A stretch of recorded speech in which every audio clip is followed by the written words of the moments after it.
अमानिया को सचेतन कटक चांदवाली रास्तार सालेपुर बजार मझिरे बेआईन भावे गाड़ी पार्किंग एथर करिपारिबे नाही अमानिया गाड़ी चालक।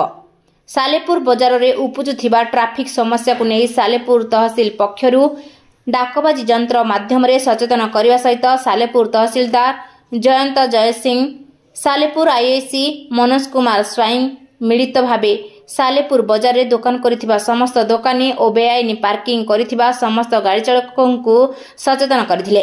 जदि आगामी को बेआईन पार्किंग और रास्ता अवरोध करती तेबे आगकू सालेपुर तहसील और सालेपुर पुलिस पक्षरु दृढ़ कार्यानुष्ठान नियाजिबो।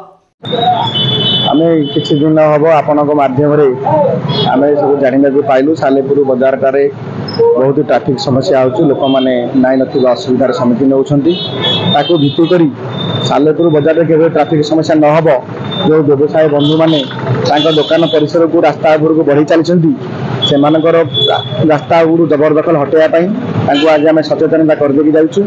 यहाँ पर जदि से आमर अनुरोध अनुसार यदि कार्यक्रम न करेंगे आम नियम अनुसार कार्यानुष्ठान ग्रहण करूँ और केवल ट्राफिक समस्या मुक्त हो पार किसी व्यवस्था कर जो मान बड़ बड़ व्यवसाय प्रतिष्ठान अच्छा आम सूचई देचु। दुकान को जो भाई मैंने बाहर कार पार्किंग करके जाऊँगी कार पार्किंग ये करदेनी बाहर कार पार्किंग व्यवस्था करेंगे। जदि अमान्य करती आम उत्कृष्ट कार्यानुष्ठान जहाँ ग्रहण करा करूँ। Salepur Maheshwar Behera report Jyotiprabha news.